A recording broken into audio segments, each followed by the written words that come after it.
1908 June 30 പുലർച്ചെ സൈബീരിയയിലെ ഒരു അഗാധ പ്രദേശത്ത് ടുങ്കുസ്ക സംഭവം എന്നറിയപ്പെടുന്ന ഒരു മഹാവിപത്തുണ്ടായി. ഹിരോഷിമയിൽ വീഴ്ത്തിയ ആണവ ബോംബിന്റെ 1000 മടങ്ങ് ശക്തിയുള്ള സ്ഫോടനം 2000 ചതുരശ്ര കിലോമീറ്റർ കാടുകളിൽ തറക്കുകയായിരുന്നു. നൂറുകണക്കിന് കിലോമീറ്റർ അകലെ ഉണ്ടായിരുന്ന സാക്ഷികൾ പ്രകാശം നിറഞ്ഞ ആകാശവും അത്യന്തം ചൂടും അനുഭവിച്ചുവെന്ന് റിപ്പോർട്ട് ചെയ്തു. ഇതിന്റെ കൃത്യമായ കാരണമെന്തെന്നതിൽ ഇപ്പോഴും വാദവിവാദങ്ങൾ നിലനിൽക്കുന്നുണ്ട്. ഉൽക്കാപാതം മുതൽ സൂക്ഷ്മ കറുത്തുതുളുത്തിയ കടന്നുപോക്ക് വരെയുള്ള സിദ്ധാന്തങ്ങളുണ്ട്. നിരവധി ദൗത്യങ്ങൾ ഉണ്ടായിട്ടും ഒരു പ്രഭാവക്രിയറുമില്ലാത്തതിനാൽ രഹസ്യം വർദ്ധിച്ചു.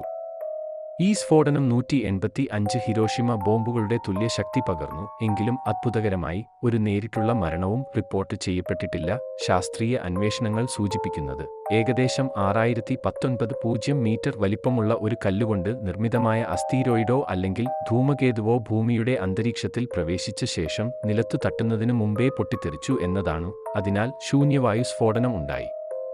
ഈ സംഭവത്തിനു ശേഷം ദീർഘകാലം പരിസ്ഥിതി പ്രശ്നങ്ങൾ ഉണ്ടായിരുന്നു. അതിൽ മാറ്റം വന്ന മരങ്ങളുടെ വളർച്ചാ രീതികളും പ്രദേശത്ത് ഉയർന്നതായിരുന്നിരുന്നു. എന്നാൽ ഇന്നുവരെ ടുങ്കുസ്ക സംഭവം ശാസ്ത്രീയ ചരിത്രത്തിലെ ഏറ്റവും പ്രധാനപ്പെട്ട ഭൗതിക സിദ്ധാന്തങ്ങളിലൊന്നായിരിക്കുകയാണ്.